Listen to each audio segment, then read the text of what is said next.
Hey, what's up guys? Kevin Yates here, and I help fitness enthusiasts and recreational athletes overcome nagging aches, pains, and injuries without medications or surgery.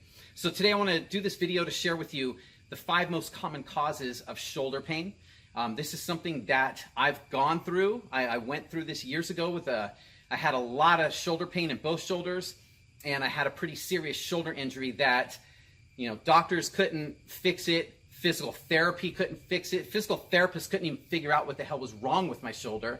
I tried pain medication, stretching, foam rolling, all the things that we tend to do and try to resolve pain and injuries. And it's really frustrating when nothing works, right? Or sometimes it goes away and you think it's better, and then you go back to like working out, or you're playing sports, or just doing everyday activities, or maybe on your job, and all of a sudden it comes back, right? And it could feel really hopeless. A lot of times we just think that this is what happens as we get older. And other times we're led to believe that there's nothing we can really do about it. This is just how things are gonna be, and we kind of have to suck it up and deal with it, right? Or maybe we get surgery, and all this. And really it's not, it doesn't fix the problem. So what I wanna do is I wanna share some things with you to help actually get to the issue, the real issue that causes shoulder pain, because most cases of shoulder pain are not problems with our shoulders. They're imbalances in other areas of the body that are forcing the shoulder to take more stress when we move, when we lift, when we play sports, the things that we're doing. So 5 things, right? So one has to do with mobility. This is actually number 1 and 2. There's 2 different areas of mobility, and this is something that you probably are not hearing from your doctor, or chiropractor, or physical therapist. So the first is the most obvious. Now this one you probably heard about, shoulder mobility, right? Big secret, right? But here's the thing, and it's important to understand not only that, yes, we need mobility in the shoulder, we need proper mobility, like what is healthy mobility, but we're really not taught what that looks like. How do we achieve it? What does it look like when we're moving? What is proper mobility, right? And the thing with our shoulder is that we need that because our shoulder is meant to move. They're highly mobile, or it's a highly mobile structure. It's meant to move in all kinds of different directions. And when we have deficits in mobility, when we're limited in our range of motion, right? In and out, doing this stuff, up overhead, movement patterns, out to the side, all this kind of stuff. When we're limited in any of those ranges, it locks us into a very limited movement pattern. And life happens at life speed. I always say that sometimes we have to move in other planes of motion that are different from what we're limited to. And that's where the injuries can happen. If we don't have the movement, we're forced to compensate. And it just leads to nagging aches, pains, and injuries of the shoulder. So shoulder mobility is number 1. And I'm gonna show you how you'll know, a simple test you can do in just a second. The second is the spine, the thoracic spine, the mobility of that, because sometimes we think that there's a problem with our shoulder mobility, and it's actually an issue with our spine. So the thoracic spine, really, if you look at like the top of your shoulders, if you look at just like the top of my shoulders, it's right about, up in here.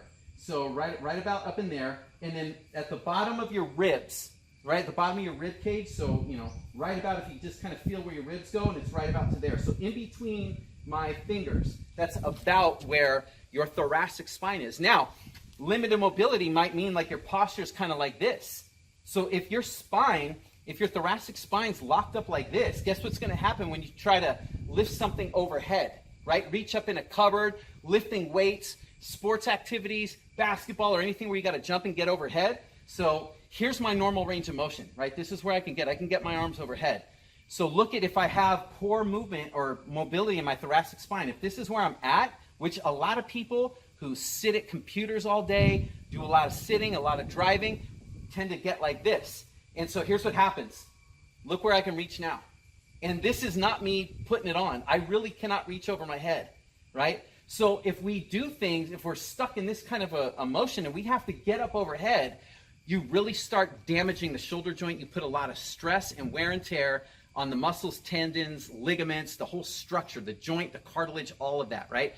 So it's important to understand, where the mobility deficits are. So a simple test is you can get up against, like you would do it on the corner of a wall, not up against the flat part, but the corner of it. I'll try to show it here. I might have to show it on the flat part, but you just kind of put it like, get right in the middle, put the edge of the doorway right on your spine, get your head back, get your butt back on it, and you reach up overhead and see what kind of mobility you have. Now, you don't have to get perfectly overhead. I'll show you from the side here. You don't have to get like straight up to here. This is about 180 degrees range of motion if I'm here. If you've got about 160, somewhere around in here, you're still gonna be okay. But you'll know, now, what happens is when you start to reach, you have to pay attention to what you're doing. What is your body doing to get overhead? You can't see this on camera, but if I get overhead and I have to arch my lower back off the wall, you have to be able to feel that. If you're arching your back off the wall, there's a mobility issue there. And it could either be at the shoulder or the thoracic spine, or it could be both. So it's important to understand which one it is, but that's a simple test. If you cannot get at least 160 degrees range of motion, then you don't want to be doing any overhead type lifting. You want to really work on improving your mobility before you get into like overhead type movements and things like that. So hopefully that makes sense. Another issue, the third one, is weakness of the upper and mid back muscles, or we could call these the stabilizers, the muscles that actually will help to stabilize the shoulder. A lot of them are in the upper and mid back area.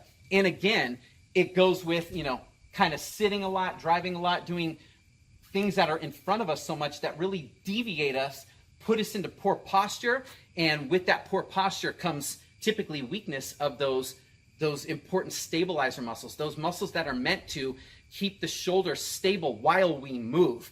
That is a huge, huge issue. So, we want to be paying attention, and if there's weakness in there, we want to be sure that we're doing some good conditioning work, right? Exercises that will condition those muscles that help stabilize the shoulder. Think pulling patterns, right? Anything where you're pulling, vertical pulling, horizontal pulling, unilateral single arm type pulling patterns, and in different kind of angles. Those are kind of the key. And there's also some stability work you can do, but it'd be just like too long to get into the whole thing in this video. But that's the general thing right there. And then, another issue has to do with poor core stability. If you're thinking, well, what does that have to do with the shoulder? Well, it's interesting because, like I said before, problems with the shoulder, the nagging aches and pains, are almost never a problem with the shoulder itself. The shoulder starts to take on stress because there's imbalances in other areas of the body.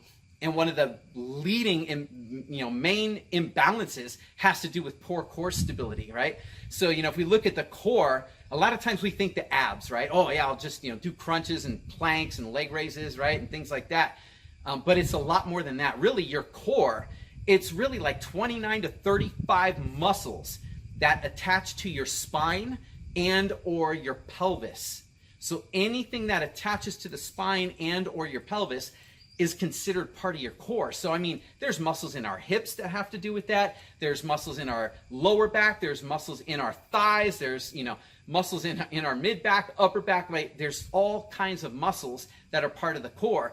And when there's weakness or deficits in the core, right, where the muscles aren't properly conditioned, it leads to instability throughout the body. And guess what happens? When you start lifting and doing things or playing sports, the shoulder starts taking on a lot of that stress. Okay, so, really those are the things. And I probably only counted 3, but there's really 5. So if we look at the mobility, right, shoulder mobility, thoracic spine mobility, there's posture, right? We talked about like the importance of posture and poor posture.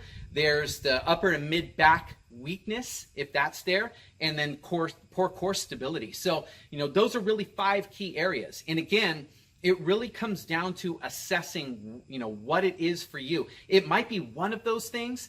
It might be all 5. It might be somewhere in between. But, if we're not assessing it properly, we have no way to fix what's going on with the shoulder. And, that's kind of, a lot of the problems a lot of times with, rehabilitation programs and, trying to take pain medications or stretches. Like, it's too generic. It's kind of like based on a one size fits all. Like, if you have shoulder pain, then you have to do these exercises, right? Physical therapy is all about doing like rotator cuff type exercises. And, isometrics and things like that. Well, that's not always the case, right? And really, those exercises are pretty much useless if we're, moving therabands in and out and doing these rotations. They're for the most part pretty useless because we don't move like this in real life. We're reaching and moving and doing things at real life speed in real life movement patterns. So, we really have to get into performing as we do in real life. So, hopefully that kind of helps you out. So that's the main thing, is pay attention to those 5 areas and really assess which of those 5, are the issues for you. And that's where you start working on. You start working on getting those things better. And once you do, you'd be surprised. Pain and injuries are not something that we are meant to live with. It's not something our bodies are meant to have as we get older, despite what we're being told. There's no clouds that part in the sky and this voice that comes down that says, now that you're 40, or now that you're 50, or now that you're over 30, you can no longer play sports. You can no longer lift heavy objects overhead. Is bullshit, right? That's the things that we're told, and it's the story that we've been led and conditioned to believe, and we accept it, right? But that's not the case. Our bodies are not meant to live in pain like that. So again, assess what it is for you, which of those 5 areas, work on addressing, those areas that need to be addressed, and you'll be surprised at how well your body will respond and how healthy your shoulders will feel, and really how possible it is to eliminate or at least greatly reduce shoulder pain. I hope this helps. If you have any questions or comments, leave it down below, type it in. And until next time, take care of yourself, and I'll talk to you soon.